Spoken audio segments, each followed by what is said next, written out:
for a moment, because there are rising worries about a slowdown. You've got the Atlanta Federal Reserve saying we're going to have a contraction in the first quarter. Look, I know that you inherited a mess, and you said that the other I've only night. been here. But are you expecting a recession this year? I hate to predict things like that. There is a period of transition because what we're doing is very big. We're bringing wealth back to America. That's a big thing. And there are always periods of, it takes a little time.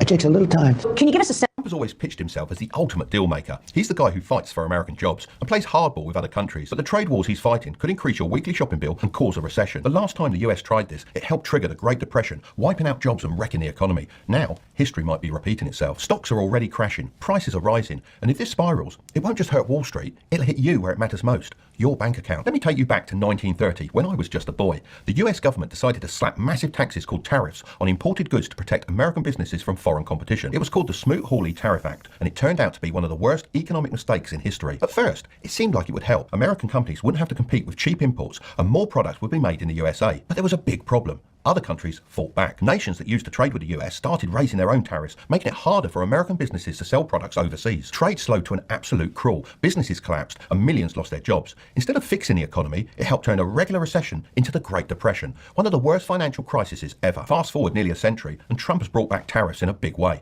The constant backtracking, new tariffs, and mixed signals are spooking the stock market because investors hate unpredictability. If this drags on too long, it could shake confidence so much that it pushes the economy towards recession, something even Trump's own administration has admitted they're willing to risk. Right now, the market isn't just reacting to tariffs, it's reacting to uncertainty about what comes next. And in investing, uncertainty is one of the biggest killers of confidence. There's a theory circulating that Trump may be crashing the stock market on purpose. I know that sounds crazy, but there is some evidence for it. Trump has never been a fan of high interest rates. In fact, he's called them ridiculous and has openly attacked the Federal Reserve for keeping them high. Now, here's where it gets interesting. The Fed is technically independent, meaning Trump can't just tell them to cut interest rates, but their decisions are based on economic conditions. If the stock market crashes and a recession seems inevitable, the Fed has no choice but to step in and slash interest rates to prevent a total meltdown. But why does Trump want lower rates? Well, because high interest rates slow down the economy. Businesses borrow less, stocks struggle, people stop spending as much, and for Trump, who loves growth and hates anything that makes America look weak, they're a problem. It's not just about making the stock market go up, it's way bigger than that. The US government is drowning in $36.5 trillion of debt. The national debt is currently sitting at over $36 trillion,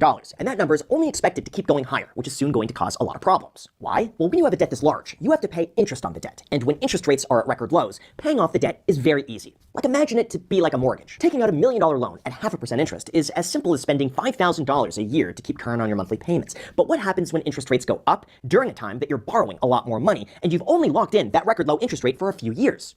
Exactly. Since interest rates have gone up significantly, the United States is now spending more money on interest payments than they are on defense for the first time ever in history, which is massive. And in 2025, there's another $9.2 trillion worth of debt that needs to be refinanced. This means they either need to lock in rates when everything is high, or they need to create a market crash, which causes interest rates to fall and gives them enough time to lock in interest rates for the next few years. Again, even though a lot of this is just a theory, some of it does make a lot of sense, because 70% of the $9.2 trillion debt needs to be refinanced by June 2025. And if nothing is done, that debt is scheduled to cost 1% more, which is reported to be $1.56 worth of cost for every $1 of revenue that the United States generates. Think about it. For Trump, this could be a huge win to refinance the national debt at a lower interest rate than usual by forcing the Federal Reserve to lower interest rates. Like, here's some quotes that I pulled from Anthony Pompliano, who's taken the time to compile some choice words by Donald Trump. Here you go. I've been saying, let's get interest rates down. Nobody ever gets rich when the interest rates are high because people can't borrow money. Interest rates are going down, you know. And if short-term pain is what's needed, then he's willing to get there by any means necessary. Although in terms of how bad things could potentially get, you're going to want to take a